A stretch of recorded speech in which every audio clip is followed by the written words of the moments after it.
Hello everyone, this is Seema here. So again I am here with my next video clip which again related to set theory. Today we will discussing on some set. As you can see here, I make this list and you can see here. First we will going to discuss on about equal sets, empty sets, then finite and infinite sets, subsets, proper subset, superset, universal set, singleton set.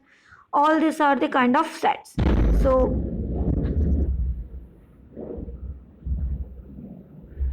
okay, let's start with the type of sets. First we will going to study about this equal sets.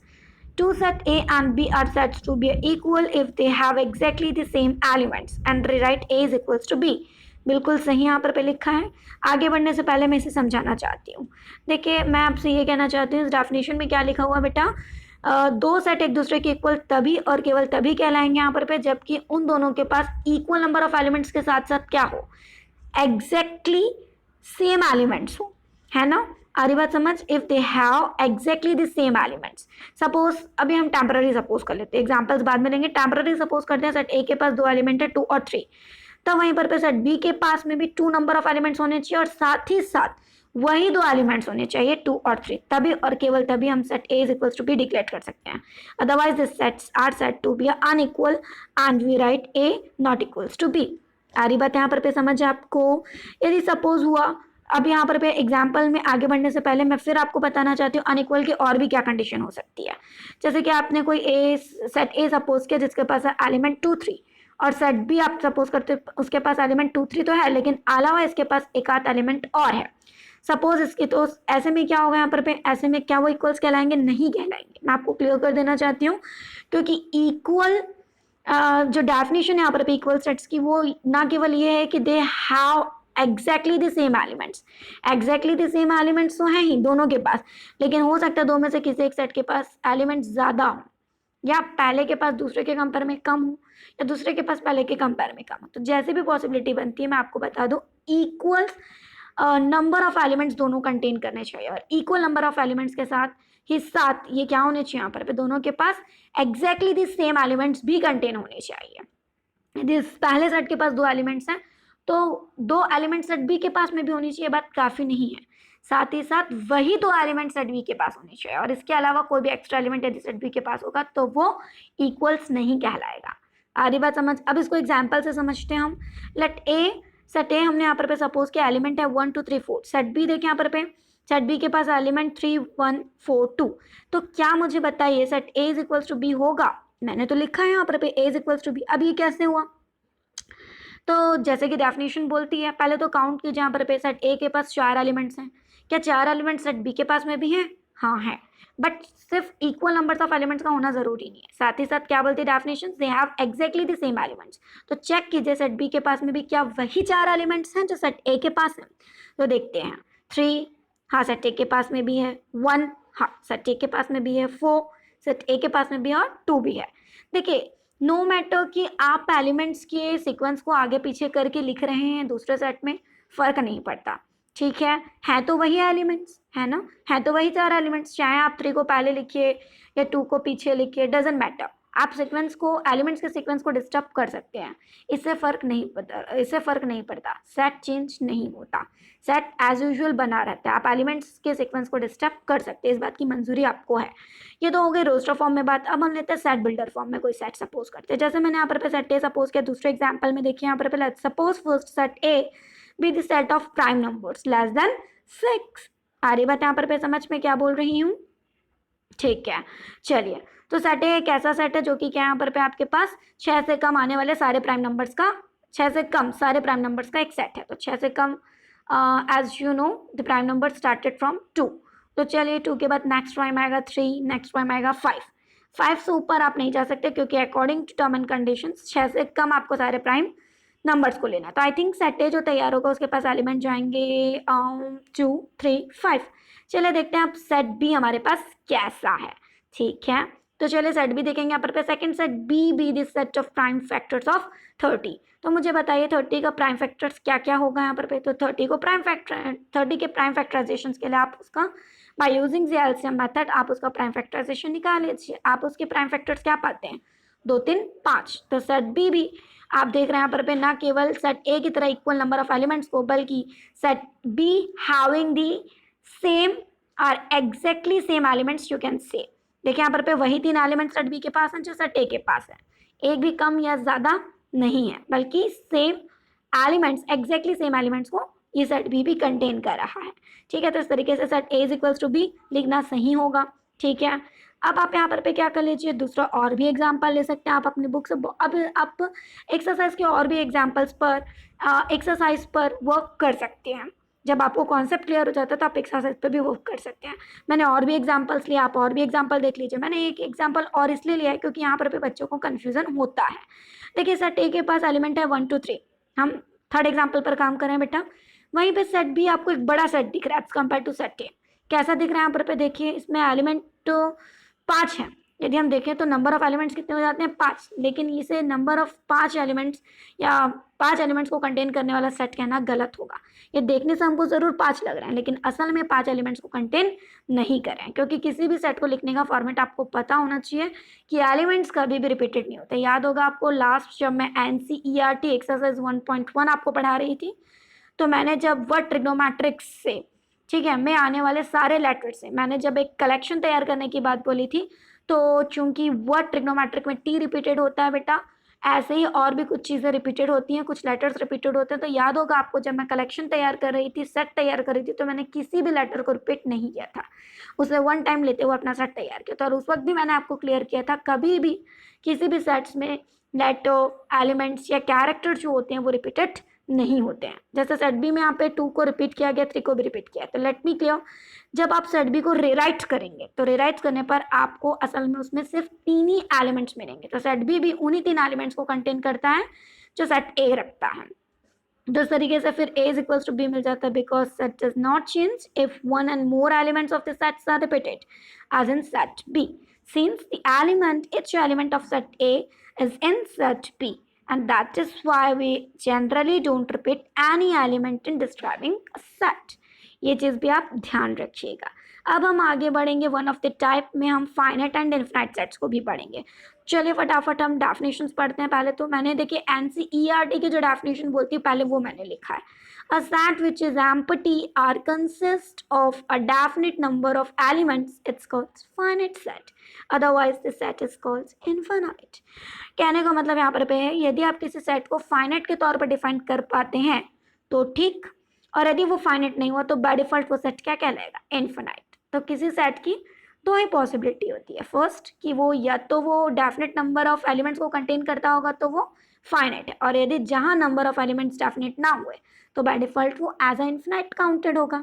आ रही बात समझ? चलिए, और मैंने देखिए अब अपने तरीके से भी इसको डिफाइन कर रखा है। A set which is empty or consist of a finite or counted number of elements, counted or countable you can say, ठीक है, elements it's called finite set.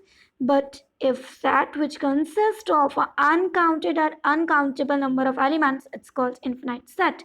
बिल्कुल सही, आगे मत देखिए, पहले जो मैं बोल रही हूँ उसे समझने की कोशिश कीजिए।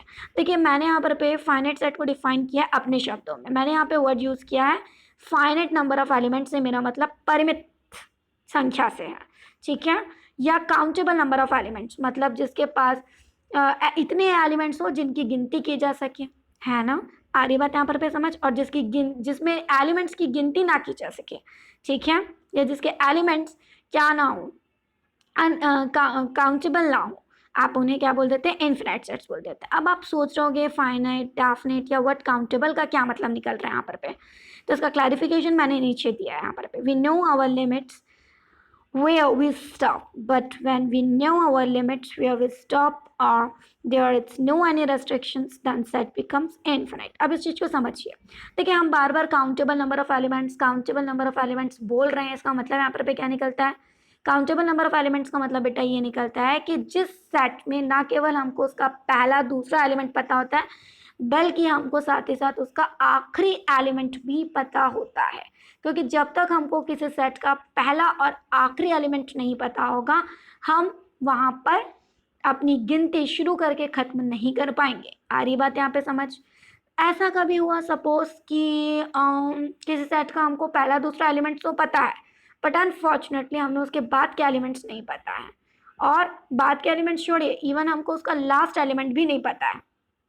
तो जिस सेट का आपको एंड पॉइंट नहीं पता है, एंड पॉइंट से मतलब हमारा लास्ट एलिमेंट्स है यहाँ पर पे, इसका मतलब ये है कि हमको नहीं पता है कि कहाँ जा करके हमको अपनी गिनती खत्म करनी है। तो ऐसी कंडीशंस में हो गया ना वो अनकाउंटेबल। और याद होगा आपको, आपने इनफाइनाइट सेट्स के काफ़ी सारे एग्जाम्पल्स पढ़े। अब आप सोच रहे होगे मैम आज तो आप हमको पहली बार दिखा रहे हैं इनफाइनाइट सेट, तो एग्जाम्पल कहाँ से पढ़ लिए? याद होगा आपको प्रीवियस क्लासेस में जब मैं आपको या फर्स्ट पार्ट जब मैंने आपको बताया था, मैंने कुछ स्टैंडर्ड सेट्स आपको इंट्रोड्यूस करवाए थे जैसे capital N, capital Z, capital R. I hope आपको याद आया होगा।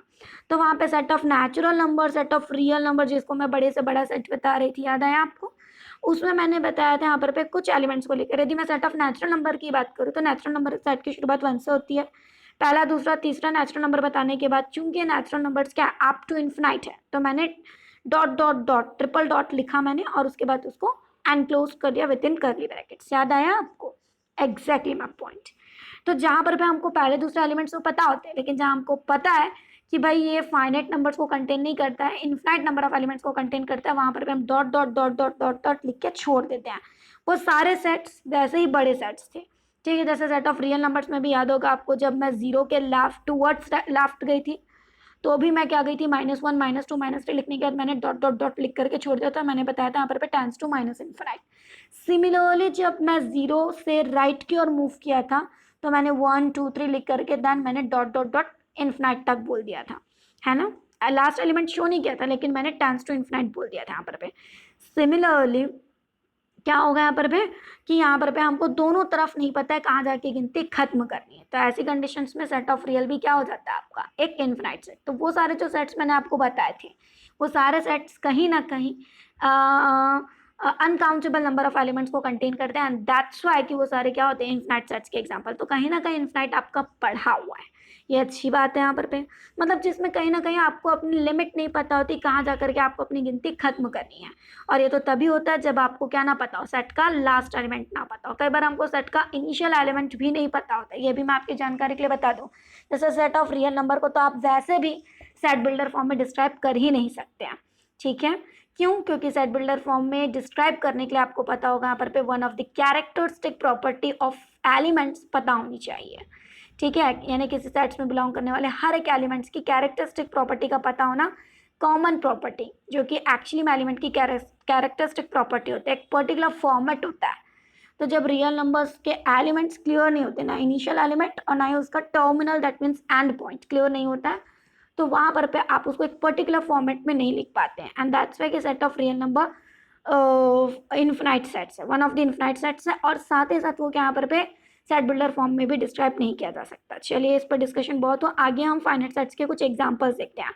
जैसे यहाँ पर पे एग्जांपल्स के तौर पर मैंने लिया यहाँ पर पे W, let W be the set of the days of the week. बिल्कुल सही। यहाँ पर पे यदि मैं सप्ताह का एक मतलब सेट का हिंदी होता है बेटा समुच्चय, ठीक है। देखिए यहाँ पर पे यदि मैं वीक की बात करूँ तो वीक जो कि 7 दिनों से मिलकर के बना होता है सभी को पता है, और वो 7 दिन आप काउंट कर सकते हैं बहुत ही आसानी से, like Monday, Tuesday, Wednesday, Thursday, Friday, Saturday, Sunday. मतलब आपको कहीं ना कहीं उस सेट का पहला डे भी पता है मंडे, और उस सेट का आपको लास्ट डे संडे भी पता है। तो चूंकि आपको पहला और आखिरी दोनों डे पता है कहाँ से गिनती शुरू करनी है और कहाँ पर गिनती खत्म करनी है, किस दिन पर खत्म करनी है, ठीक है। तो इस तरीके से क्या हो जाता है यहाँ पर पे, ये चूंकि काउंटेबल नंबर ऑफ डेज को शामिल करता है ये सेट एंड दैट्स वाई ये क्या हो जाता है एक फाइनाइट सेट्स का एग्जांपल शो होता है। दूसरा एग्जांपल मैंने यहाँ पर पे लिया है capital G be the set of points on a line, the capital G it's infinite। तो देखिए क्यों है यहाँ पर पे कैपिटल G को किस तरीके का सेट बताया मैंने यहाँ पर पे, this is this set of points on a line. अब देखिए यहाँ पर पे लाइन जो है भाई कोई लाइन सेगमेंट तो है नहीं, पहली चीज लाइन है। अब लाइन कितनी लेंथ की है ये आपको प्रोवाइडेड नहीं है, कितने पॉइंट्स उस पर हायर करने ये भी आपको क्लियर नहीं किया गया है। मतलब आप मन चाहे पॉइंट्स उस पर ले सकते हैं, मन चाहे पॉइंट्स तो जिसकी गिनती पॉसिबल भी है और पॉसिबल नहीं भी है। देखा जाए तो पॉसिबल नहीं है, क्योंकि यहाँ पे कोई रेस्ट्रिक्शन आपको नहीं दिया गया। सपोज कोई लाइन सेगमेंट होता है ये भी पर्टिकुलर किसी लेंथ का, तो समझ में आया। अब उस लाइन सेगमेंट को यदि कुछ पर्टिकुलर पार्ट्स में क्लासिफाइड करने बोलता, सपोज उसको 5 डिविजन्स में क्लासिफाइड करने बोल देता, उसके 5 डिविजन्स मांगता, या उसको 6 इक्वल पार्ट्स में क्लासिफाइड करने बोलता, तो समझ में आया। क्योंकि यदि 6 इक्वल पार्ट्स में क्लासिफाइड करना होता तो मैं वहाँ पर पे 5 डॉट्स का इस्तेमाल करती। यदि उसे 10 इक्वल पार्ट्स में क्लासिफाइड करना होता तो मैं वहाँ पर पे 9 डॉट्स का इस्तेमाल करती। इक्वल्स हो चाहे n इक्वल पार्ट्स में क्लासिफिकेशन हो, है ना। लेकिन मुझे पता है इतने नंबर्स में क्लासिफाइड करना है ओवरऑल लेंथ को या ओवरऑल लाइन सेगमेंट्स को, तो ऐसे कंडीशंस में मुझे पता होता कहीं ना कहीं कि मुझे कितने डॉट्स या कितने पॉइंट्स उस लाइन पर हायर करने होंगे। बट जबकि ऐसा नहीं है, तो ऐसी कंडीशंस में आप मन चाहे डॉट्स या पॉइंट्स वहाँ पर पे हायर कर सकते हैं। तो ये हो गया ना एक इन्फिनाइट सेट। आ रही बात यहाँ पर पे समझ। रेस्ट्रिक्शन चूंकि सेट में नहीं थी, एंड दैट्स व्हाई सेट एक इन्फिनाइट सेट बन गया आपका। अब इन्फिनाइट के और भी एग्जाम्पल है, जैसे कि याद होगा मैंने अभी आपको रिकॉल किया, देखिए मैंने वापस वही एग्जाम्पल्स यहाँ पर पे लिया है।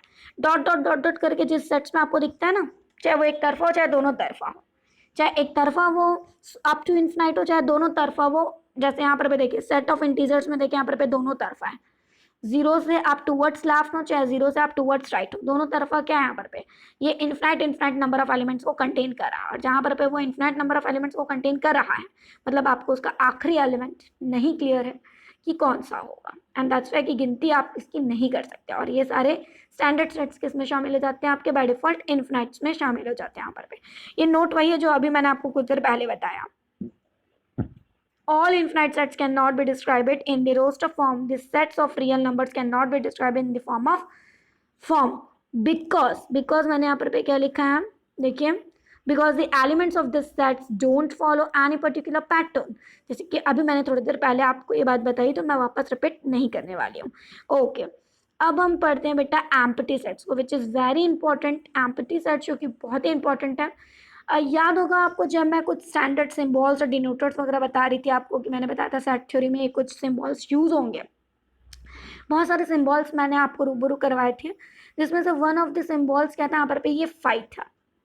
याद होगा आपको, ये आपको दिख रहा है यहाँ पर पे 5, ठीक है बेटा, 5 आपको दिख रहा है यहाँ पर पे, बस मैं उसी 5 की बात कर रही थी बेटा। ये जो 5 है यहाँ पर पे, एक्चुअली में जब मैं आपको जब सिंबल्स के तौर पे उसे बता रही थी, तो मैंने बताया था ना केवल एक सिंबल है, बल्कि it's such as a one kind of denoter of a particular set, और वो पर्टिकुलर सेट कुछ और नहीं बल्कि एम्प्टी सेट है। ठीक है, बात समझ में आ रही है यहाँ पर पे। अब देखिए डेफिनेशंस ऑफ एम्प्टी सेट क्या बोलता है बेटा, डेफिनेशंस ऑफ एम्प्टी सेट क्या बोलता है, a set which does not contain any element is called empty. It's so simple, नाम में ही कहीं ना कहीं उसका अर्थ छुपा हुआ है। यदि एम्प्टी में डिफाइन करना चाहते तो सीधी सी बात है, empty it means blank, blank it means curly brackets में क्या इनक्लोज्ड होगा, कोई भी एलिमेंट एनक्लोज्ड नहीं होगा, यानी कि 0 नंबर ऑफ एलिमेंट्स को जो कंटेन करता होगा। 0 आप उस 0 भी एज द एलिमेंट काउंटेड होता है बेटा, तो 0 को भी आप उसमें नहीं लिखेंगे, पूरी तरह से आप उस सेट को ब्लैंक छोड़ देते हैं। यहाँ पे आ रही बात समझ। मैं स्टडी कैसे करूँगी, एक ऐसा सेट जो एक भी एलिमेंट को कंटेन ना करता हो, that means a set which does not contain any element या विच contain 0 number of elements, not 0 elements, 0 number of elements, it's called empty। मेरे शब्दों पर ध्यान दें मैं क्या बोल रही हूँ, है ना। और देखिए एम्प्टी सेट्स के कुछ हमारे पास पर्याय भी अवेलेबल है, जैसे हम इसे नल सेट भी पढ़ते हैं, हम इसे व्हाइट सेट भी पढ़ सकते हैं। ठीक है, सभी का मतलब हमारा यहाँ पर पे एम्प्टी से निकलता है।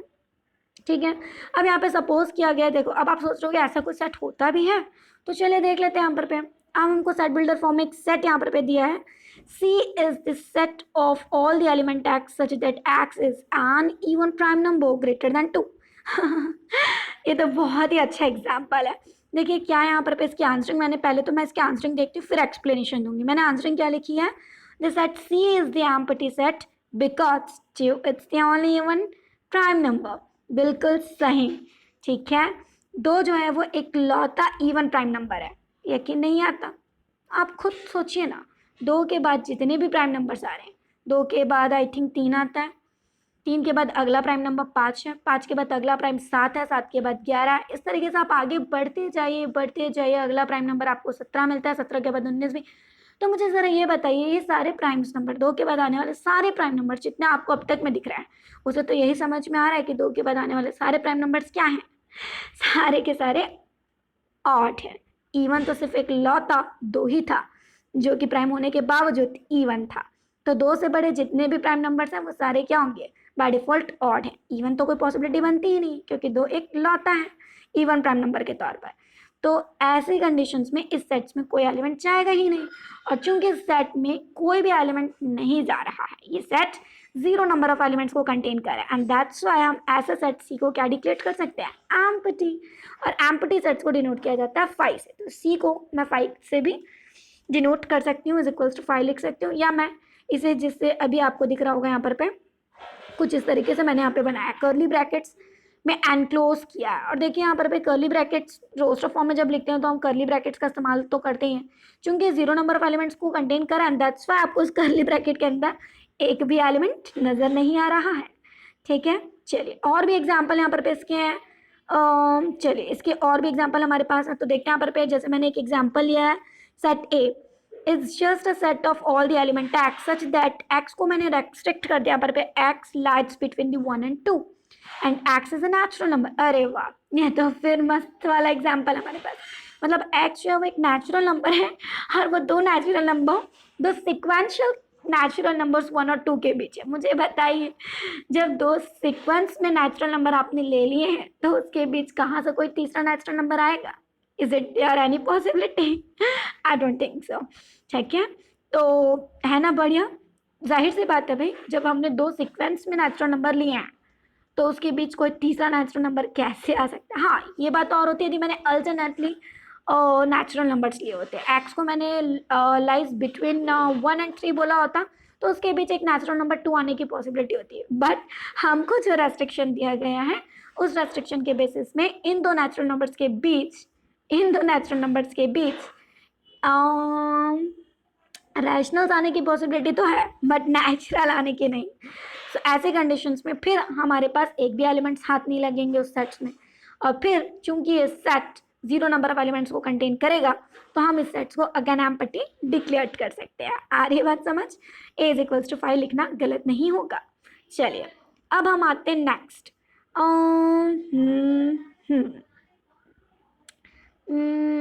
ये तो आपने पढ़ लिया यहाँ पर पे, फाइनाइट वगैरह तो आपने पढ़ लिया है। चलिए मैं अब आपको बताने जा रही हूँ सबसेट्स। ठीक है, चलिए सबसेट्स पे फोकस करते हैं। याद होगा जब मैं आपको सिंबल्स बता रही थी तो मैंने सबसेट्स का भी सिंबल बताया था और प्रॉपर सबसेट्स का भी बताया था, और मैंने कहा था कि इसे मैं आपको थोड़े अलग तरीके से भी पढ़ाऊंगी। तो चलिए अभी पहले मैं डेफिनेशन बताती हूँ आपको कि डेफिनेशन क्या बोलती है। A set A is said to be a subset of set B if every element of set A is also an element of B। अभी फिलहाल सिर्फ इसी पर फोकस कीजिए। देखिए डेफिनेशन जो लिखी है वो क्या लिखी है, कोई सेट A जो है वो किसी दूसरे सेट B का सबसेट कहलाएगा यदि सेट A के हर एक element, if every element of set A, ध्यान देंगे यहाँ पर पे आप, वेट अ मिनट, यहाँ पे मैं हाईलाइट करती हूँ, यहाँ ध्यान दीजिए मैं क्या लिख रही हूँ, if every element of set A, मैंने इसे हाईलाइट किया यहाँ पर पे। ठीक है, if every element of set A क्या हो, is also an element of B, set B के एलिमेंट के तौर पर हो, है ना। यदि सेट ए का हर एक एलिमेंट सेट बी में भी शामिल हो, आप ऐसा बोल सकते हैं। ठीक है, तब हम सेट ए को सेट बी का क्या बता सकते हैं बेटा, सबसेट। मैंने याद है जब सबसेट का सिंबल आपको क्लियर कर रही थी तो मैंने उसका इस्तेमाल करना बताया था। मैंने बताया था उस सबसेट के जो सिंबल के लेफ्ट में एक सेट होता है और राइट में कोई दूसरा सेट होता है, तब पहले सेट को दूसरे सेट के रिस्पेक्ट में सबसेट बताया जाता है। तो जैसे पहला सेट ए को सेट बी का सबसेट तब बोला जा सकता है जब सेट ए के हर एक एलिमेंट सेट बी में भी शामिल हो। ठीक है, in other words A is the subset of B if whenever element A belongs to set A then A belongs to B। कहने का मतलब जैसे कि मैंने लिया यहाँ पर पे ए में बिलोंग करने वाले हर एक एलिमेंट्स के तौर पर, जैसे सपोज ए में बिलोंग करने वाला सेट ए में बिलोंग करने वाला एक एलिमेंट मैंने स्मॉल ए लिया है। ठीक है, यदि वो सेट ए में बिलोंग करता है और यदि वो सेट बी में भी बिलोंग करता है एट द सेम टाइम, तो ऐसी कंडीशंस में हम क्या बता सकते हैं, ए को बी का सबसेट बता सकते हैं। We can write the definitions of subsets as follow. मैंने क्या लिखा यहाँ पर पे, A is the subsets of B if every element of set A belongs to set A पर हम क्या एम्प्लाइज करा पाए, यदि A belongs to B implies करा पाए हैं तब की कंडीशंस में। तो एक कंडीशन से सेट ए को सेट बी का सबसेट तभी और केवल तभी कहा जा सकता है जबकि सेट ए में बिलोंग करने वाले हर एक एलिमेंट को सेट बी में बिलोंग करता हुआ दिखाया जा सके, केवल तभी और तभी। इस चीज़ को इसीलिए मैंने हाईलाइट किया है यहाँ पर भी। यदि लेफ्ट ऐसा कुछ है, ध्यान दीजिए, यदि लेफ्ट ऐसा कुछ है और लेफ्ट ऐसा होने पर राइट यदि हम ऐसा कुछ एम्प्लाइज करा पाते हैं तब की कंडीशंस में ही क्या होगा, यहाँ पर पे सेट ए सेट बी का सबसेट कहलाएगा, है ना। मैंने एक नोट आपके लिए लिखा है, देखिए यहाँ पर पे क्या है, for a set A to be a subset of set B, all that is needed is that every element of set A is in B. It is possible that every element of B may or may not be in A. बिल्कुल सही। यदि set A को set B का subset बताया जा रहा है तो ज़रूरी ये है कि सेट A का हर एक एलिमेंट सेट B में शामिल होना चाहिए।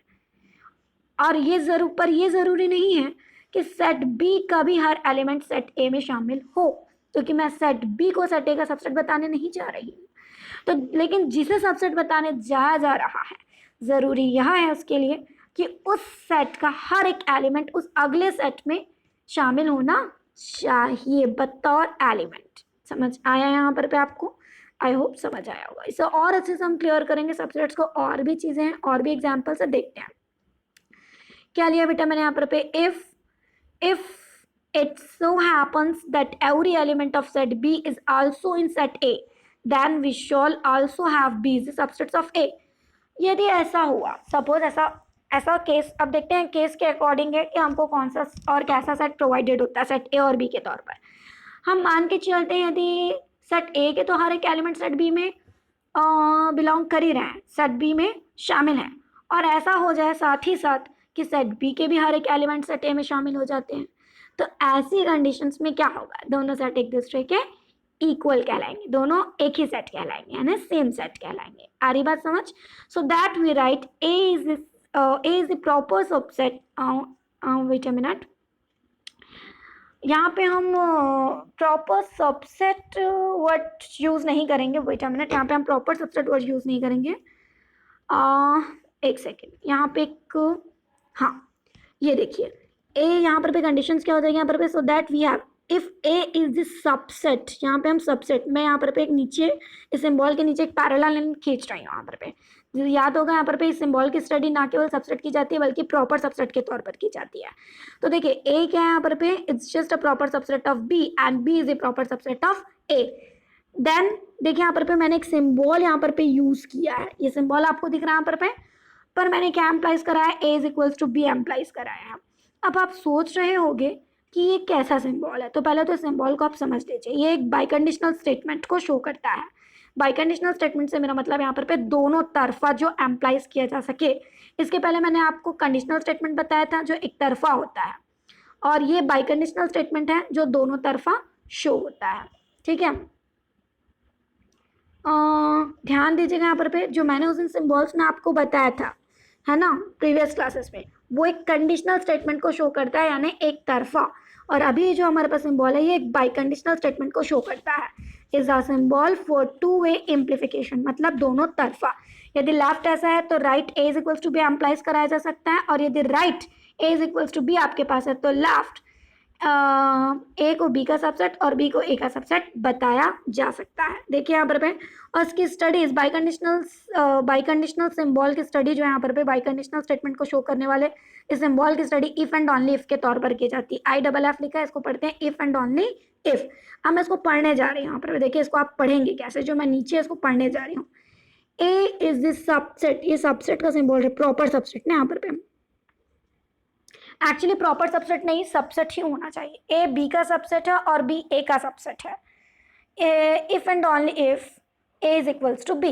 देखिए यहाँ पर पे ए बी का सबसेट होता है और बी ए का सबसेट होता है यदि और केवल यदि ए बी के बराबर होता है तब की कंडीशंस में।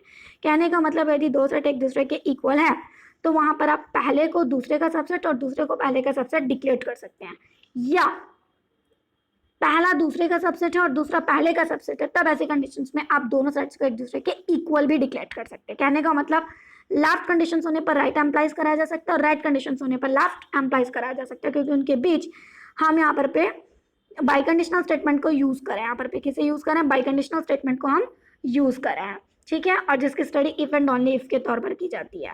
तो लेफ्ट यदि दिया है आपको ऐसा तो राइट ये एम्प्लाइज कराया जा सकता है, और यदि आप राइट के साथ कंटिन्यू होते हैं तो लेफ्ट ऐसा कुछ एम्प्लाइज कराया जा सकता है।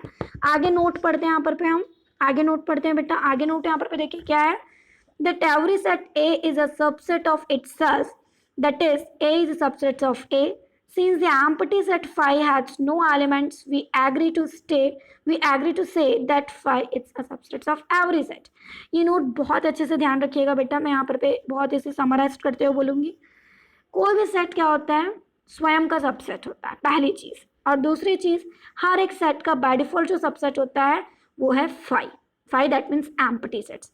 तो मैं ये चीज़ आपको बोलूँगी, जब आगे आप किसी सेट का सबसेट्स वगैरह बनाएं, है ना, तो जो उस सेट के दो बाय डिफॉल्ट सबसेट्स के तौर पे काउंट होंगे हर समय जो उसके बाय डिफॉल्ट सबसेट्स के तौर पे काउंट होंगे, पहला वो सेट खुद एज अ सबसेट्स काउंट होगा, और दूसरा phi that means empty set जो कि हर एक सेट के अंदर शामिल होता है बाय डिफॉल्ट।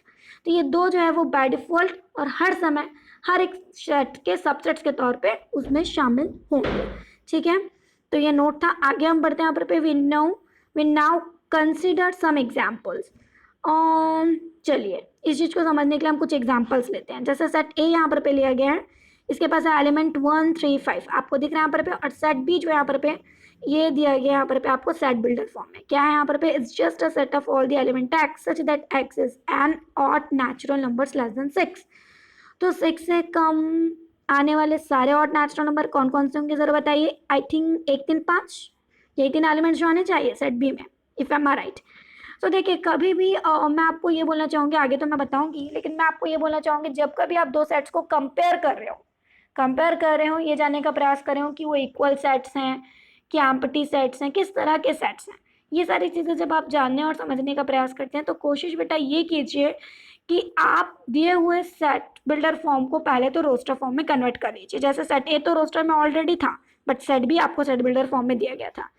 तो सेट बिल्डर फॉर्म चूंकि इतना क्लियर नहीं होता है, उसमें एलिमेंट्स आपको नजर नहीं आते, तो सबसे पहले तो आप दिए गए सेट बिल्डर को सेट रोस्टर फॉर्म में कन्वर्ट कर लीजिए। जैसे ही मैं सेट बी को रोस्टर फॉर्म में कन्वर्ट करती हूँ मुझे एग्जैक्ट एलिमेंट्स पता चल जाते हैं, और वो एग्जैक्ट एलिमेंट्स क्या हैं, 1 3 5। और इससे क्या हो जाता है, हमको दोनों सेट्स के जब एलिमेंट्स क्लियर होते हैं, ठीक है, दोनों सेट्स के जब एलिमेंट्स हमको नजर आ रहे होते हैं तो उनका कंपेयर करना बहुत आसान हो जाता है। Since each and every element of set A is in set B, so A is the subset of B, ठीक है। ए क्या हो जाता है यहाँ पर पे, बी का सबसेट हो जाता है, ठीक है, समझ में आ रहा है यहाँ पर पे आपको, ए बी का सबसेट कहलाएगा, okay. Similarly each and every element of set B is in set A. देखिए जैसे सेट ए का हर एक एलिमेंट सेट बी में आपको दिख रहा है, ठीक है, समझिएगा इस चीज़ को यहाँ पर पे, सेट ए का हर एक एलिमेंट आपको किस में दिख रहा है, यहाँ पर पे सेट बी में दिख रहा है, ठीक, एंड दैट्स वाई कि सेट ए क्या हो गया, सेट बी का सबसेट हो गया, ठीक है। वहीं पर पे देखिए यहाँ पर पे सेट बी का हर एक एलिमेंट 1 3 5 आपको सेट ए में भी दिख रहा है, एंड दैट्स वाई क्या हो जाता है यहाँ पर पे, सेट बी जो है वो सेट ए का सबसेट हो जाता है। तो चूंकि पहला सेट दूसरे का सबसेट है और दूसरा पहले का सबसेट है, एंड दैट्स वाई हम इन दोनों सेट्स को फिर से बैलेंस कर सकते हैं। तो देखिए दो सेट्स को कंपेयर करने, ये दो सेट्स एक दूसरे के इक्वल्स कैसे हुए, दो तरीके से इक्वल्स हुए यहाँ पर पे। पहला तो by the definitions of equal sets, by the definitions of equal sets. Equal sets की डेफिनेशंस क्या बोलती है, तो इक्वल सेट्स की बेटा डेफिनेशन ये बोलती है, इक्वल सेट्स की डेफिनेशन क्या बोलती है यहाँ पर पे, इक्वल सेट्स की डेफिनेशन यदि मैं आपको रिकॉल करूँ तो क्या होना चाहिए यहाँ पर पे, इक्वल नंबर ऑफ एलिमेंट्स के साथ साथ exactly having the same elements. तो देखिए यहाँ पर पे दोनों जो है वो 3 3 एलिमेंट्स को कंटेन करते हैं, और वही 3 एलिमेंट्स को दोनों कंटेन करें। तो एक्जैक्टली सेम एलिमेंट्स क्योंकि कंटेन कर रहे हैं, तो according to definitions of equal sets दोनों को हम बैलेंस कर सकते हैं। और दूसरा, इन दोनों को इक्वल बताने का रीजन क्या है, इन दोनों को इक्वल बताने का रीजन यहाँ पर पे ये निकलता है कि अभी थोड़ी देर पहले मैंने आपको सबसेट्स की डेफिनेशन बताई थी यहाँ पर पे, और according to the definition of subset क्या हो जाएगा, चूंकि ए के हर एक एलिमेंट्स बी में कंटेन हो रहा है और बी के हर एक एलिमेंट ए में कंटेन हो रहे हैं, दैट्स वाई ए बी का सबसेट होगा और बी ए का सबसेट होगा। और थोड़ी देर पहले मैंने आपको एक बाई कंडीशनल स्टेटमेंट दिया था, और उस बाई कंडीशनल स्टेटमेंट के चलते जब पहला सेट दूसरे का सबसेट होता है और दूसरा पहले का, तो ऐसी कंडीशन में हम दोनों सेट्स को क्या कर सकते हैं, बैलेंस कर सकते हैं। तो by the definition of subsets है ना, हम क्या कर सकते हैं, again A is equals to B पा सकते हैं, तो not only by the equal sets definition, even by the definition of subset भी हम A is equals to B लिख सकते हैं, ठीक है। और भी आप इसके एग्जाम्पल्स बेटे यहाँ पर पे ले सकते हैं, जैसे सेट A यहाँ पर पे लिया गया है, सेट B यहाँ पर पे लिया गया, सेट A के पास 2 एलिमेंट है 1 और 3, सेट B के पास 3 एलिमेंट्स है 1 5 9, सेट C यहाँ पर पे लिया गया तीसरा सेट और जिसके पास एलिमेंट्स यहाँ बेटे यहाँ पर पे 1 3 5 7 9 दिख रहा है यहाँ पर पे आपको, ठीक।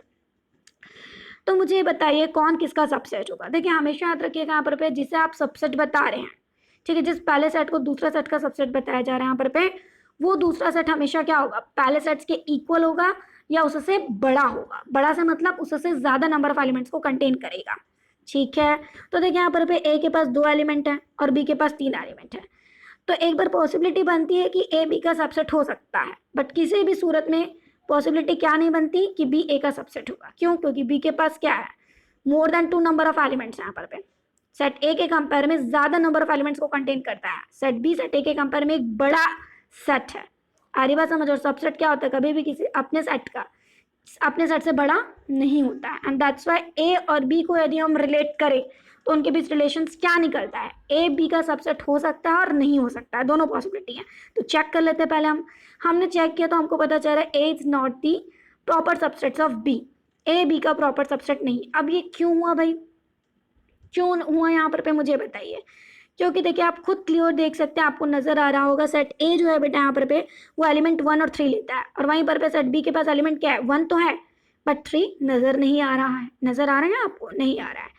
तो देखिए यहाँ पर पे चूंकि according to definitions of equal sets, sorry हाँ by the definition of subset, sorry by the definition of subset मैंने बताया था, यदि सेट A को सेट B का सबसेट बताया जाएगा तब और केवल तब जब सेट A के हर एक एलिमेंट्स, ना केवल एक बल्कि हर एक एलिमेंट्स क्या होगा, सेट B में भी शामिल होना चाहिए। 1 तो सेट B के पास है बट अनफॉर्चुनेटली सेट A का दूसरा एलिमेंट 3 जो है वो सेट B में मुझे कहीं नजर नहीं आ रहा, और चूंकि सेट B A का हर एक एलिमेंट सेट B में नहीं है, and that's why set A क्या होगा यहाँ पर पे, सेट B का सबसेट नहीं होगा। अब हम आते हैं आगे, चलिए हम एक काम करते हैं, अब A और C को लिंक करने की कोशिश करते हैं। सेट A के पास एलिमेंट है 1 और 3, क्या सेट C इन दो एलिमेंट्स को कंटेन करता है, चेक कर लेते हैं। हाँ 1 और 3 तो मुझे सेट C में नज़र आ रहा है। तो चूंकि सेट A का हर एक एलिमेंट सेट C में भी शामिल है, एंड दैट्स व्हाई A क्या हो जाता है यहाँ पर पे, C का प्रॉपर सबसेट हो जाता है। देखिए मैंने यहाँ पर पे जो सिंबल यूज़ किया है वो प्रॉपर सबसेट का किया है ना, ठीक है। देखो मैंने जो सिंबल यूज़ किया बेटा ये प्रॉपर सबसेट का है। देखिए यहाँ पर पे इसके नीचे, इस सिंबल के नीचे आपको कहीं पे कोई पैरेलल लाइन दिख रही है क्या, नहीं दिख रही है। ये प्रॉपर सबसेट है, A जो है वो C का प्रॉपर सबसेट है। अब आप सोच रहे हो कि प्रॉपर सबसेट क्या है, इसे हम प्रॉपर सबसेट क्यों बोलते हैं, अलग से मैं प्रॉपर सबसेट की डेफिनेशन भी आपको बताऊंगी, तभी आपको और अच्छे से समझ में आएगा। एक्चुअली है कुछ नहीं यहाँ पर पे, सेट A जो है यहाँ पर पे, ठीक है, सेट C के पास क्या यहाँ पर पे बेटा, सेट A के ओवरऑल एलिमेंट्स हैं, ठीक है यहाँ पर पे, लेकिन सेट C के पास सिर्फ सेट A के ही एलिमेंट्स नहीं बल्कि उसके पास उससे भी ज़्यादा कुछ एक्स्ट्रा एलिमेंट्स हैं। तो सेट C कहीं ना कहीं बड़ा हुआ, ठीक है। आरी बात यहाँ पर पे समझ, सेट C जो हो जाएगा क्या हो जाएगा, एक बड़ा सेट हो जाएगा। उसके पास सेट A के तो एलिमेंट्स हैं ही, लेकिन उसके अलावा भी उसके पास कुछ एक्स्ट्रा एलिमेंट है, जैसे कि आपको यहाँ पर पे दिख रहा है 1 3 5 7 9। तो इस तरीके से क्या हो जाएगा यहाँ पर पे, चूंकि अगला सेट क्या यहाँ पर पे, अगला सेट क्या यहाँ पर पे पिछले सेट्स के एलिमेंट्स को ना केवल शामिल करता है बल्कि उससे एक्स्ट्रा एलिमेंट को भी शामिल करा है। मतलब इसका तो ये हुआ कि सेट C जो है वो सेट A के कंपेयर में एक बड़ा सेट भी है, और चूंकि ये बड़ा है और सेट A उससे छोटा है, एंड दैट्स व्हाई कि क्या हो जाता है यहाँ पर पे आपका सेट A प्रॉपर सबसेट कहलाता है सेट C के लिए, ठीक है। समझ में आ रहा है यहाँ पर पे, प्रॉपर सेट और अच्छे से आपको क्लियर होगा। आगे बढ़ते हैं यहाँ पर पे, ठीक है।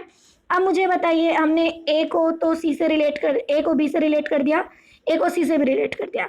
Now this is the time of set B। Set B को हम A से भले रिलेट ना कर पाए, उसका सबसेट ना बता पाए क्योंकि वो छोटा है, बट C के साथ तो हम उसे रिलेट कर सकते हैं। तो क्या B C का सबसेट होगा, चेक करते हैं यहाँ पर पे। तो इसके लिए क्या तरीका चेक करने का, सेट B के 3 एलिमेंट्स हैं 1 5 और 9। क्या ये तीनों एलिमेंट सेट C के पास अवेलेबल हैं, क्या सेट C इन तीनों एलिमेंट्स को कंटेन करता है, लेट्स सी। आपके पास सेट है, आप चेक कर लीजिए सेट C के पास क्या 1 5 9 दिख रहा है आपको, आई थिंक है। तो ये तीनों एलिमेंट सेट C के पास चूंकि है, एंड दैट्स व्हाई कि अगेन सेट B क्या हो जाता है, सेट C का प्रॉपर सबसेट हो जाता है। प्रॉपर क्यों बोला आपको समझ में आया, ना केवल सबसेट बल्कि प्रॉपर सबसेट हो जाता है। क्यों? क्योंकि सेट सी के पास ना केवल सेट बी के वही 3 एलिमेंट्स हैं बल्कि उससे ज्यादा एलिमेंट्स भी है, वो सेट बी के इक्वल्स नहीं है। आ रही बात यहाँ पर समझ, उससे बड़ा एक सेट है एंड दैट्स व्हाई कि सेट बी सेट सी का ना केवल सबसेट होगा बल्कि क्या कहलाएगा, प्रॉपर सबसेट कहलाएगा, क्योंकि वो सेट सी के कंपेयर में क्या है यहाँ पर छोटा है एंड दैट्स व्हाई वो प्रॉपर सबसेट कहलाएगा। आ रही बात यहाँ पर समझ? ठीक है, अब हम आगे बढ़ेंगे यहाँ पर अच्छा, ये तो मैंने आपको बता दिया, जो प्रॉपर सबसेट्स का लेफ्ट वाला सेट होता है उसे हम सबसेट के तौर पर स्टडी करते हैं। ठीक है, लेफ्ट सेट को हम राइट सेट का सबसेट बताते हैं। लेकिन what about this right set, right पर सिंबल के राइट पोर्शन पर जो हम सेट लिख रहे हैं उसकी स्टडी क्या की जाएगी? लेफ्ट वाले को तो सबसेट बता दिया, बट राइट वाले सेट की स्टडी क्या की जाएगी? उसकी स्टडी की जाएगी सुपर सेट के तौर पर। ठीक है, आ रही बात यहाँ पर समझ? सुपर सेट यानी कि कहीं ना कहीं सबसे बड़ा सेट होता है ना। जैसे सेट सी को हम क्या बता सकते हैं? सुपर सेट बता सकते हैं, क्योंकि वो एक बड़ा सेट है यहाँ पर ठीक है, उसके पास ना केवल सेट ए के एलिमेंट्स हैं, ना केवल सेट बी के एलिमेंट्स हैं, बल्कि उसके अलावा उसके पास सेट ए के बस एलिमेंट्स नहीं बल्कि उसके अलावा कुछ एक्स्ट्रा एलिमेंट्स भी हैं। वैसे ही सेट बी के ना केवल एलिमेंट्स को कंटेन करता है, उसके अलावा कुछ एक्स्ट्रा एलिमेंट्स को भी कंटेन करता है। तो सेट सी जो है वो सबसे बड़ा सेट है यहाँ पर एंड दैट्स व्हाई कि राइट पर जो सेट है यहाँ पर उसको क्या पढ़ा जाएगा? सुपर सेट पढ़ा जाएगा। तो जो सबसेट या प्रॉपर सबसेट का जो सिंबल होता है उसके लेफ्ट वाले सेट को राइट सेट का सबसेट पढ़ा जाता है, तो वहीं राइट सेट को लेफ्ट सेट का सुपर सेट बताया जाता है। Is that okay? जनरली हम स्टडी लेफ्ट टू राइट ही करते हैं, तो हम वर्ड सबसेट ही यूज़ करेंगे, तो आप उसके लिए परेशान ना हो। अब हम आगे बढ़ेंगे यहाँ पर प्रॉपर सबसेट। एग्जैक्टली क्या होता है ये प्रॉपर सबसेट? प्रॉपर सबसेट का पहले तो आप ये सिंबल देखिए बेटा, इसमें क्या होता है, सिंबल के नीचे कोई पैरेलल लाइन नहीं होती। अब तक हमने कोई पैरेलल लाइन यूज़ की भी नहीं है, क्योंकि मोस्टली सेट्स क्या होते हैं दूसरे सेट्स के प्रॉपर सबसेट्स के तौर पे ही देखने मिलते हैं। अब आप सोच रहे होगे क्या, तो याद होगा अभी मैं थोड़ी देर पहले इसी पेज में बोल रही थी आपको, ये सारे ए जैसे बी का क्या यहाँ पर प्रॉपर सबसेट नहीं था, ए सी का प्रॉपर सबसेट था, बी सी का प्रॉपर सबसेट था। तो मैंने प्रॉपर सबसेट बोलते वक्त मैंने क्या कहा था यहाँ पर प्रॉपर सबसेट की कंडीशंस क्या यहाँ पर देखिए, लेफ्ट सेट जो होता है वो राइट का सबसेट तो है ही, लेकिन प्रॉपर सबसेट से मेरा मतलब यहाँ पर ये है कि लेफ्ट सेट जो है वो राइट सेट्स के राइट सेट से छोटा है। कहीं ना कहीं आपका जो राइट सेट सी है वो ज्यादा नंबर ऑफ एलिमेंट्स को कंटेन करने वाला एक बड़ा सेट है। तो ये कंफर्म हो जाता है कि लेफ्ट तो सबसेट है, लेकिन एट द सेम टाइम जो लेफ्ट सेट है वो राइट सेट के कंपेयर में छोटा है, या राइट सेट जो है वो बड़ा है। ठीक है, तो जब कंफर्म हो जाए कि आपका सबसेट वाला जो सेट है एज अ सबसेट जो काउंटेड है वो सेट यदि छोटा है, तो ऐसी कंडीशंस में ही आपका सबसेट क्या कहलाता है? प्रॉपर सबसेट के तौर पर काउंट किया जाता है। Let A and B two sets if A is the subsets of B. ठीक है, यहाँ पर let A not equals to B, कहने का मतलब यहाँ पर आप समझ गए, A not equals to B का मतलब आप इस चीज को समझिए बेटा, मैं क्या बोलने की कोशिश कर रही हूँ। अब चूंकि ए सेट के पास, जैसे इसी एग्जाम्पल में देखिए, सेट ए के पास क्या थे?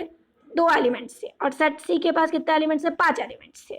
ठीक है, सेट ए के हर एक एलिमेंट सेट सी में शामिल थे।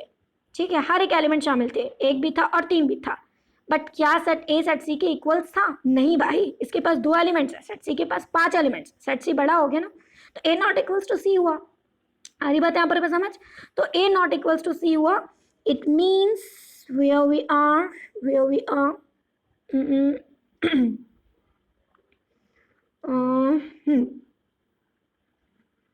ठीक है, ठीक है, पावर सेट्स पढ़ते थे हम, प्रॉपर सेट्स।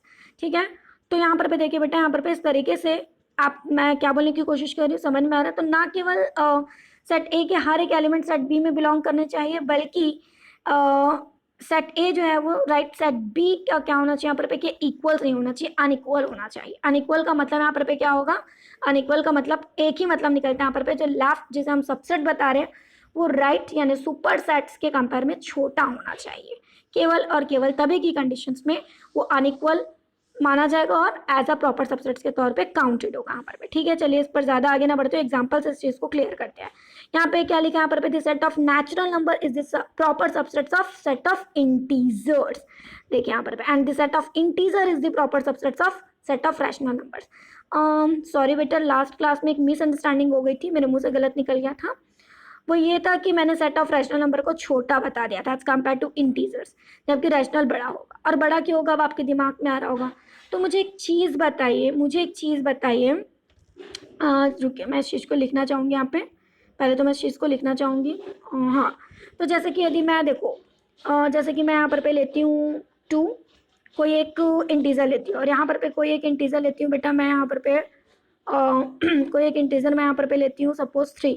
ठीक है, इन दो इंटीजर्स के बीच क्या होगा यहाँ पर पे, हम कई सारे रैशनल्स ले सकते हैं, जैसे 2/10, 2/8, है ना, इस तरीके से 2/9, है ना, इस तरीके से हम कई सारे इंटीजर्स जो है वो इनके बीच ले सकते हैं यहाँ पर पे, सॉरी 2, 3 के बीच, इन दो इंटीजर्स के बीच हम कई सारे क्या ले सकते हैं बेटा, रैशनल नंबर्स ले सकते हैं। ठीक है, और इनके बीच तो रैशनल्स हम ले ही रहे हैं, साथ ही साथ ये जो 2 और 3 है, जो दो इंटीजर्स हैं, इन इंटीजर्स को भी हम एज अ रैशनल लिख सकते हैं। कैसे? 2/1, 3/1। आ रही बात यहाँ पर समझ? रैशनल नंबर्स मतलब p/q का फॉर्मेट, हर एक इंटीजर्स को डिनोमिनेटर में 1 लेकर के हम उसको रैशनल फॉर्मेट में लिख सकते हैं। तो हर एक integers by default rational format में लिखा जा सकता है, या बाय डिफॉल्ट वो एज अ रैशनल नंबर है। तो इनके बीच तो आ ही रहे थे हमारे रैशनल, लेकिन अब ये 2 और ऐड हो गए, +2, ये 2 और ऐड हो गए यहाँ पर। तो कहीं ना कहीं दो इंटीजर्स के बीच कई सारे नंबर्स में रैशनल्स तो हम डिराइव कर ही सकते हैं। ठीक है, अलावा इसके हम उन दो इंटीजर्स को भी, है ना, उन दो इंटीजर्स को भी एज अ रैशनल्स काउंट कर सकते हैं। तो इस तरीके से रैशनल नंबर्स की नंबरिंग बढ़ गई कि नहीं? इंटीजर्स तो सिर्फ 2 थे, लेकिन उनके बीच कई सारे, ना केवल उनके बीच बल्कि उनको शामिल करते हुए कई सारे रैशनल्स हमने तैयार कर लिए। तो इस तरीके से कई सारे रैशनल नंबर्स को कंटेन करता है आपका सेट ऑफ रैशनल नंबर्स। आ रही बात यहाँ पर समझ? और जितने ज़्यादा नंबर्स ऑफ एलिमेंट्स को कोई कंटेन करेगा वो सेट उतना ही बड़ा कहलाएगा, एंड दैट्स वाई क्या हो जाता है बेटा यहाँ पर रैशनल नंबर सेट्स बड़ा हो जाता है। ठीक है, उससे छोटा है सेट ऑफ इंटीजर्स, और उससे भी छोटा यहाँ पर सेट ऑफ नेचुरल नंबर। तो इसकी स्टडी कैसे की जाएगी यहाँ पर? सेट ऑफ नेचुरल नंबर, ठीक है, is this proper subset of set of integers, and set of integer is just a proper subset of rational numbers। ठीक है, प्रॉपर सबसेट क्यों बोला? क्योंकि किसी भी सूरत में सेट ऑफ नेचुरल नंबर जो है वो सेट ऑफ इंटीजर्स के बराबर नहीं हो सकता, इक्वल नहीं हो सकता।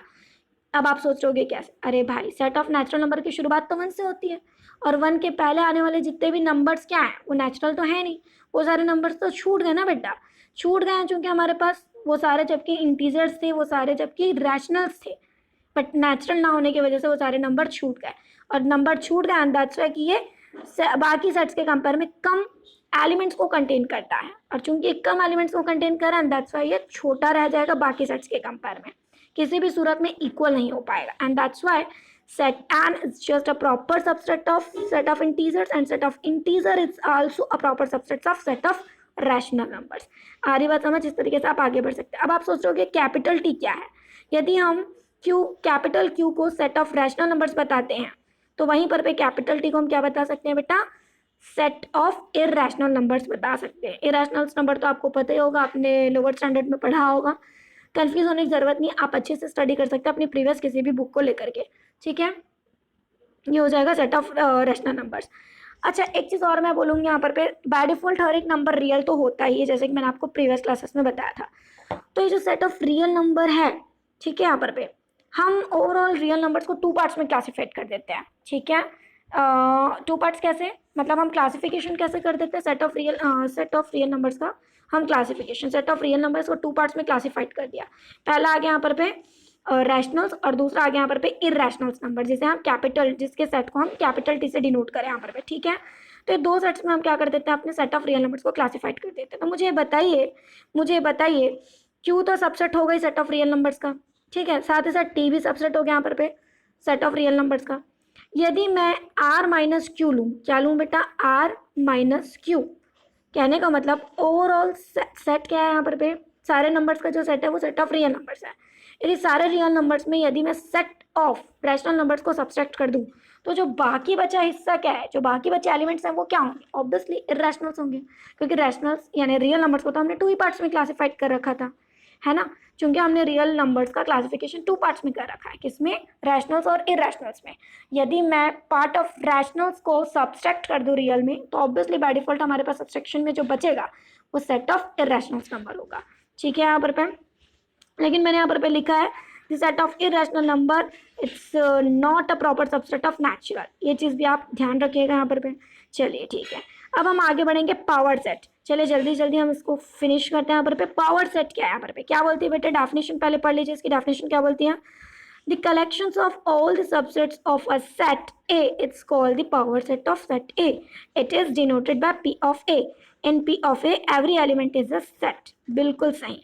एक्चुअली में देखो, अब तक आप जो सेट पढ़ते आए थे बेटा, वो कहीं ना कहीं एलिमेंट्स का कलेक्शन होता था, लेकिन जब हम बात करते हैं पावर सेट की, it's also type of exclusive type of set, आप बोल सकते हैं। यहाँ पर सबसे पहली चीज तो डेफिनेशन में साफ लिखा है, ये एलिमेंट्स का कलेक्शन नहीं है बेटा, ये किसी सेट के सारे पॉसिबल सबसेट्स का, लेट मी क्लियर, सारे पॉसिबल सबसेट्स का ये कलेक्शन है यहाँ पर। It's just a collection of all the subsets of a set ए, है ना। सेट ए जितने भी नंबर ऑफ एलिमेंट से मिलकर के बना है, ठीक है, उस बेसिस पर हम उसके कई सारे सबसेट्स तैयार कर सकते हैं। तो जितनी भी मैक्सिमम पॉसिबिलिटीज होंगी सबसेट्स को लेकर, हम वो सारे सबसेट्स का एक कलेक्शन तैयार करेंगे, फिर उन्हें सेपरेट्स करेंगे by using the comma, then enclosed within curly brackets. तो वो जो कलेक्शन कहलाएगा, वो जो सेट कहलाएगा, वो पावर सेट कहलाएगा। आ रही बात यहाँ पर समझ। तो पावर सेट के यहाँ पर बेटा एलिमेंट्स का कलेक्शन नहीं है, बल्कि किसी सेट्स के सारे पॉसिबल सबसेट्स का कलेक्शन है। और डिनोटेड किससे होता है बेटा, पी से। जैसे किसी सेट ए का पावर सेट पी ऑफ ए कहलाएगा। क्या कहलाएगा, पी ऑफ ए, जैसे कि यहाँ पर नीचे लिखा आपको दिख रहा है यहाँ पर। तो इस पावर सेट्स में जो भी एलिमेंट्स हैं वो असल में क्या होंगे, यहाँ पर सेट ए के सारे पॉसिबल सबसेट्स होंगे, और सबसेट भी खुद एक तरीके का सेट है यहाँ पर। तो इसको पावर सेट को समझने के लिए हम आगे बढ़ते हैं। यहाँ पर ये हमारा लास्ट है, इसे आप समझ लीजिए, ठीक है। चलिए तो देखते हैं क्या लिखा है बेटा यहाँ पर। इसको थोड़ा सा मैं अभी हाइड करूंगी यहाँ पर। आप ऊपर वाली पर फोकस करें। Thus as in above if set A is equals to 2 elements. Set A को हम सेट लेते हैं जिसके पास 2 एलिमेंट्स हैं। Set A having the 2 elements 1 और 2 आपको दिख रहे हैं यहाँ पर, ठीक। अब सेट ए के लिए पावर सेट्स हम तैयार करेंगे। तो power set is just a collection of all the subsets of set ए। तो पहले तो आप क्या कर लीजिए, सेट तैयार करने से पहले सेट ए के एलिमेंट्स को लेकर के जितनी भी पॉसिबिलिटीज हैं सबसेट्स की, वो सारी पॉसिबिलिटीज आप तैयार कर लीजिए। याद होगा मैंने आपको बताया था, याद होगा आपको मैंने सबसे पहले बताया था यहाँ पर कि पहली पॉसिबिलिटी क्या है यहाँ पर 5 बाय डिफॉल्ट क्या होता है यहाँ पर हर एक एलिमेंट में as a subsets by default empty sets, तो हर एक सेट का सबसेट होता ही है बाय डिफॉल्ट है, तो ये तो जाएगा ही जाएगा एज अ सबसेट। और दूसरा मैंने बताया था हर एक सेट खुद का सबसेट होता है, that means set A is the subset of set A. That means by default उसमें सेट आपका 1 2 जो है यहाँ पर सेट ए खुद भी एज अ सबसेट काउंट होगा, तो 2 सेट जो है वो बाय डिफॉल्ट आपके एज अ सबसेट शामिल हो गए यहाँ पर। लेकिन सिर्फ ये 2 जाएंगे क्या बेटा, नहीं, इसके अलावा और भी 2 पॉसिबिलिटीज यहाँ पर सबसेट्स की।